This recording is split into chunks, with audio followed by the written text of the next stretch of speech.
नमस्कार, मैं रमेश साहू राजन skill private limited के ऑफिशियल यूट्यूब चैनल में आपका पुनः स्वागत है। तो चलिए, आज का हमारा सब्जेक्ट है साइंस एंड टेक्नोलॉजी, विज्ञान और प्रौद्योगिकी के 10 महत्वपूर्ण क्वेश्चन आपके लिए लेकर आए हैं। तो बिना देरी करते हुए आज का क्वेश्चन सीरीज स्टार्ट करते हैं। पहला क्वेश्चन देखिए, विक्रम साराभाई अंतरिक्ष केंद्र स्थित है हैदराबाद में, तिरुवनंतपुरम में, हासन में, बेंगलुरु में। तो इसका करेक्ट आंसर क्या होगा? तो देखते हैं, इसका करेक्ट आंसर है तिरुवनंतपुरम। और तिरुवनंतपुरम क्या है? तो ये केरल की राजधानी है। और केरल की राजधानी में क्या हुआ था?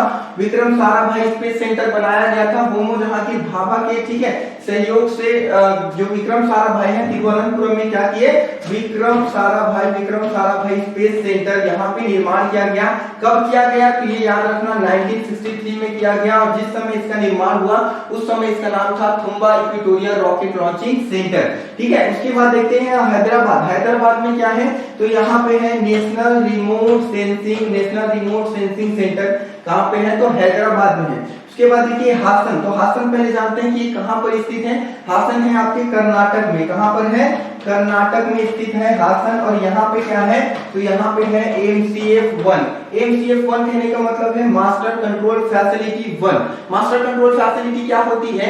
तो जो भी रॉकेट में हम लोग कृत्रिम उपग्रह अंतरिक्ष में लेकर जाते हैं उसका कंट्रोल जो करते हैं जहां से, उसको बोलते हैं मास्टर कंट्रोल फैसिलिटी। तो इसरो द्वारा जो भी कृत्रिम उपग्रह अंतरिक्ष में भेजा जाता है उसका कंट्रोल कहां से होता है? तो ये हासन में होता है। उसी को बोलते हैं मास्टर कंट्रोल फैसिलिटी 1।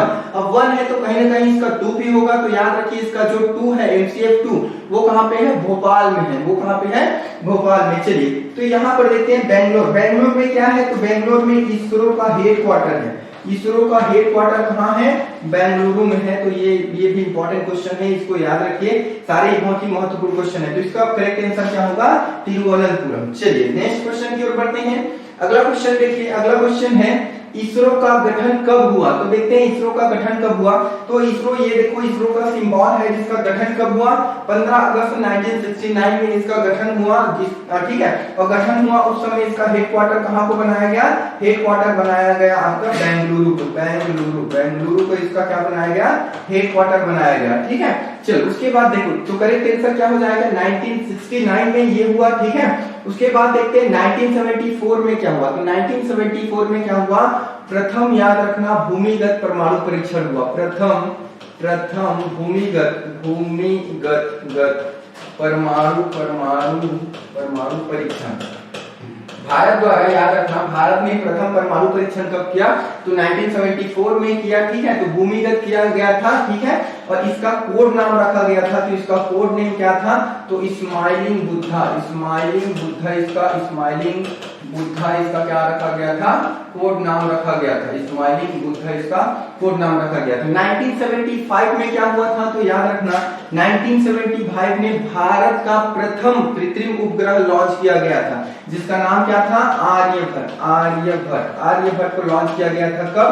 1975 में। ये क्या है? भारत का पहला जो स्वदेशी निर्मित क्या था? कृत्रिम उपग्रह था। उसके बाद क्या है? 1950 याद रखना, स्पुतनिक 1 लॉन्च किया गया था। और किसके द्वारा लॉन्च किया गया था? तो याद रखना, ये लॉन्च किया गया था सोवियत संघ रूस द्वारा इसको लॉन्च किया गया था। और ये स्पुतनिक 1 क्या है? तो याद रखिए, पृथ्वी का पहला कृत्रिम उपग्रह है, ठीक है। तो दुनिया का पहला कृत्रिम उपग्रह कब लॉन्च किया गया था?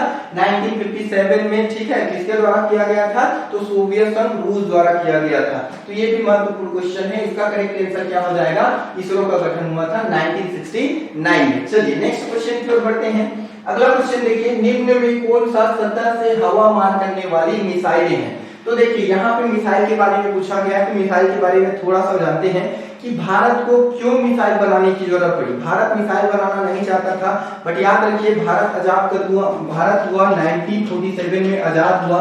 और 1947 के बाद महज 20-25 सालों में इसने 3 बड़े बड़े युद्ध देख लिए। जैसा याद रखिए 1962 में क्या हुआ था? भारत और चीन का युद्ध हुआ था जिसमें चीन विजयी रहा था, ठीक है। उसके बाद याद रखना 1965 में क्या हुआ था?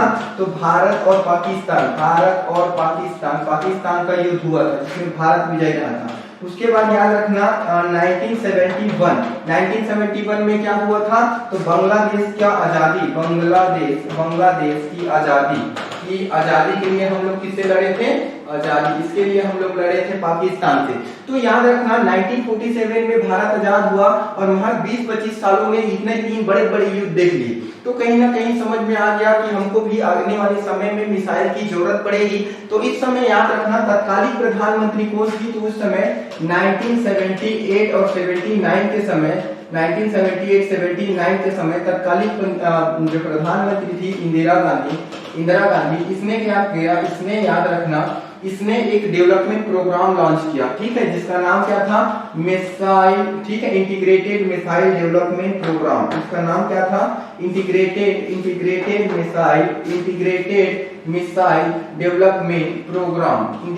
मिसाइल डेवलपमेंट प्रोग्राम इसने लॉन्च किया, ठीक है। इसके तहत याद रखना, इसके तहत लक्ष्य रखा गया कि भारत जो है वो क्या करेगा, 5 तरीके का क्या बनाएगा, 5 तरीके का मिसाइल बनाएगा, जिसका नाम याद रखते हैं हम लोग पटना करके, पटना ऐसे याद रखिए आप लोग, पटना, ठीक है। जिसमें पटना में पहला याद रखना पी का मतलब क्या होता है, इस पी का मतलब होता है पृथ्वी। तो भारत ने सर्वप्रथम कौन सा, ठीक है, कौन सा मिसाइल बनाया, तो पृथ्वी मिसाइल बनाया। दूसरा उसने बनाया अग्नि मिसाइल, दूसरा कौन सा मिसाइल बनाया, अग्नि मिसाइल, ठीक है। उसके बाद याद रखना इस भारत ने फिर त्रिशूल मिसाइल बनाया, उसके बाद भारत ने नाग बनाया। नाग क्या है, तो भारत का एंटी टैंक मिसाइल है, जो टैंक को उड़ाता है उसको एंटी टैंक मिसाइल कहते हैं। उसके बाद बनाया आकाश। तो इस समय ये लक्ष्य रखा गया, ठीक है, कि ये भारत क्या करेगा, ये सारे मिसाइल को डेवलप करेगा। कब इसको किया गया, 1978-79 में प्रधानमंत्री इंदिरा गांधी द्वारा। तो याद रखिए ये जो काम था, ये 5 प्रकार की जो मिसाइल बनाने का काम, ये याद रखना 2008 तक लगभग क्या हो गया, पूरा हो गया इसका काम। 2008 तक लगभग इसका काम पूरा हुआ।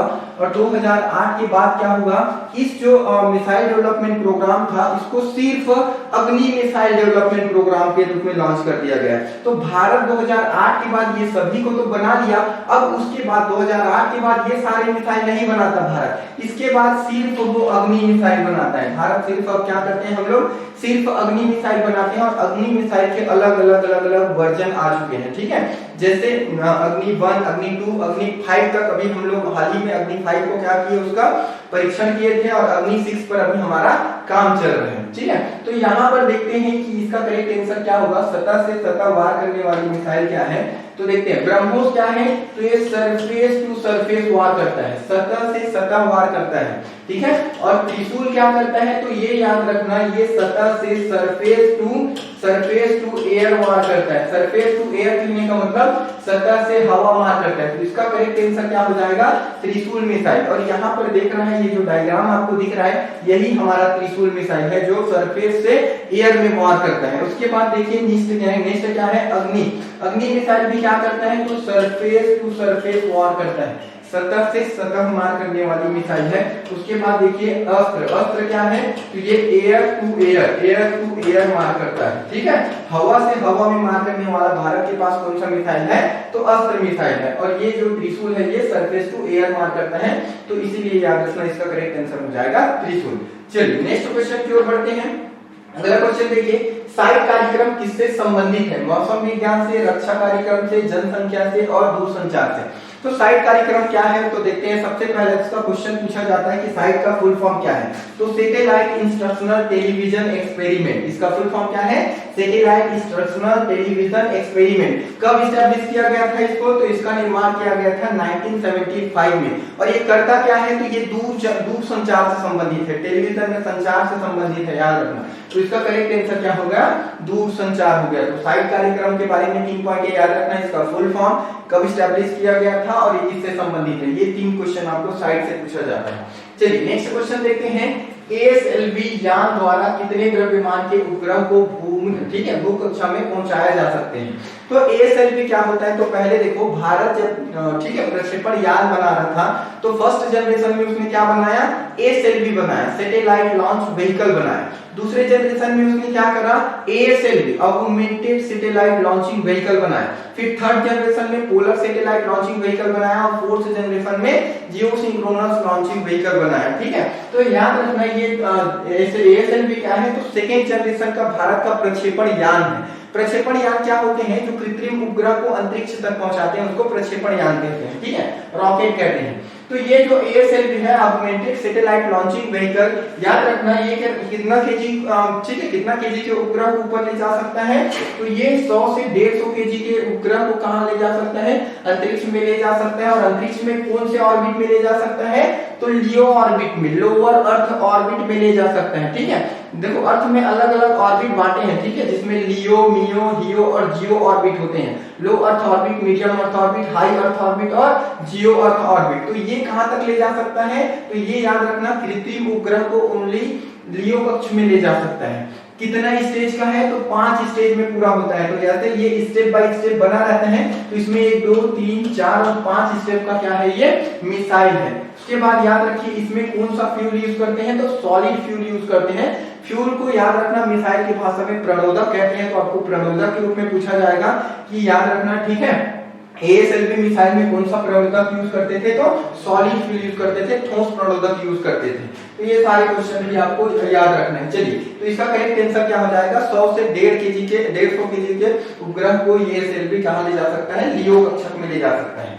नेक्स्ट क्वेश्चन देखते हैं, थल सेना का उत्तरी कमान कहां स्थित है। तो ये देखिए, पहले थल सेना क्या होती है, तो भारत है, देखो हर देश का एक अपना अपना डिफेंस सिस्टम होता है, तो वैसे ही भारत का डिफेंस सिस्टम है।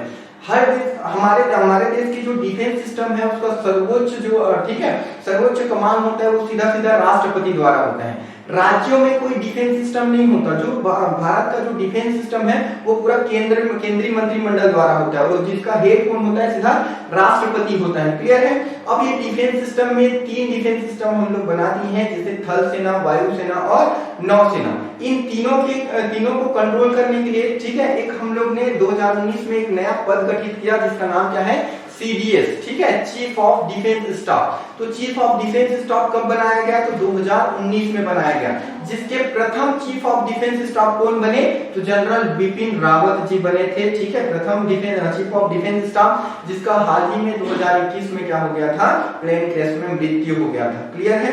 तो उसके बाद अभी चीफ ऑफ डिफेंस स्टाफ कौन बनेंगे, ठीक है, और उनकी जगह पर कौन आएंगे, ये अभी करेंट का क्वेश्चन है, तो उसको अब जब भी आएगा कमेंट सेक्शन में बताइएगा। क्लियर है।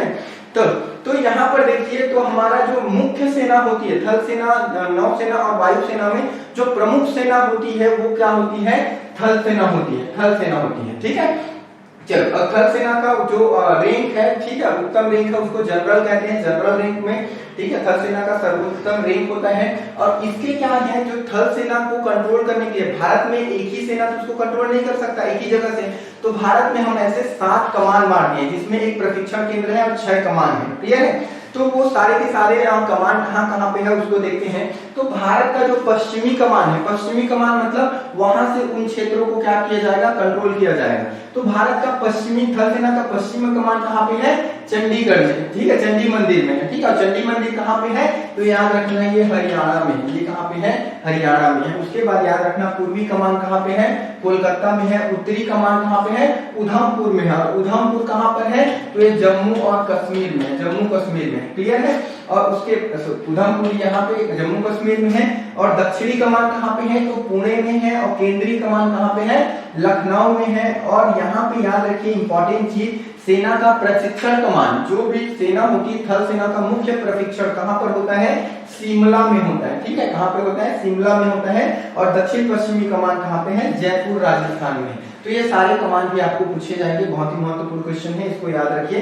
तो इसका करेक्ट आंसर क्या हो जाएगा, कहाँ पे पूछा है आपका, थल सेना का उत्तरी कमान। तो देखते हैं उत्तरी कमान कहाँ पे है, उधमपुर में है, उधमपुर। ये हो गया हमारा उधमपुर। उधमपुर कहाँ पे है, जम्मू एंड कश्मीर में है। ठीक है, तो चलिए नेक्स्ट क्वेश्चन की ओर बढ़ते हैं। अगला क्वेश्चन देखिए, भारतीय नौसेना प्रमुख रैंक होती है, नौसेना की प्रमुख रैंक क्या क्या होती है उसको देखते हैं। तो देखिए नौसेना का प्रमुख रैंक क्या होता है, देखिए नौसेना के छोटे भी बहुत रैंक है। तो सबसे छोटा रैंक है वो याद रखना, सब लेफ्टिनेंट। इसके बाद और भी छोटे रैंक है, हम लोग यहीं से इसको काउंट करते हैं। तो याद रखिए सब लेफ्टिनेंट होता है, फिर लेफ्टिनेंट कमांडर, फिर कमांडर होता है, फिर भारतीय नौसेना का कैप्टन होता है, फिर कमांडोर होता है, उसके बाद रियर एडमिरल होता है, वाइस एडमिरल होता है, और अंत में क्या होता है, एडमिरल होता है। तो नौसेना का प्रमुख कौन होता है, तो नौसेना का प्रमुख होता है एडमिरल। क्लियर है। तो अभी भारत में नौसेना के एडमिरल कौन है, नौसेना के प्रमुख कौन है, उसको आप कमेंट सेक्शन में बताइएगा। ठीक है, चलिए नेक्स्ट क्वेश्चन की ओर बढ़ते हैं। अगला क्वेश्चन देखिए, इसरो के सौर मिशन का नाम क्या है? तो देखते हैं इसरो का सौर मिशन क्या है। देखिए अभी तक याद रखना, भारत ने एक भी सौर मिशन कंप्लीट नहीं करा है, तो ये भारत का क्या होगा? पहला सौर मिशन होगा। सौर मिशन कहने का मतलब है जो सूर्य का अध्ययन करने के लिए हम लोग सैटेलाइट भेजेंगे, वो सौर मिशन कहलाता है। तो भारत के सौर मिशन का नाम क्या है? आदित्य L1 है। अभी इसको भेजा नहीं गया है, टारगेट रखा गया है इसी साल 2022 में। 2022 में हम लोग क्या करेंगे? तो सौर मिशन को भेजेंगे। और कहां पर भेजेंगे? तो याद रखना, इसको हम लोग लैग्रांजियन बिंदु 1 पर भेजेंगे। लैग्रांजियन बिंदु, यहाँ पर आपको पूछा जाएगा कि आदित्य L1 में L1 का नाम क्या है? तो L1 मतलब होता है लैग्रांजियन पॉइंट। लैग्रांजियन पॉइंट क्या होते हैं? ऐसे पॉइंट जहां पे सूर्य का और पृथ्वी का ग्रेविटेशनल एक समान हो जाता है, दोनों का ग्रेविटेशनल एक समान हो जाता है, उस पॉइंट को हम लोग बोलते हैं लैग्रांजियन पॉइंट। तो ऐसे पूरे याद रखना, पूरे ब्रह्मांड में अभी हमको 5 ही पॉइंट मिले हैं जहां पे सूर्य और पृथ्वी का ग्रेविटेशनल एक ही हो जाता है। तो ये लैग्रांजियन पॉइंट 1 है, ये लैग्रांजियन पॉइंट 2, ये 3, ये 4 और ये 5 है। तो हम लोग जो आदित्य L1 भेजेंगे, आदित्य जो भेजेंगे सौर मिशन, उसको हम लोग कहां पे फिक्स करेंगे? L1 में फिक्स करेंगे। और ये L1 से ही भारत ये सूर्य का क्या करेगा?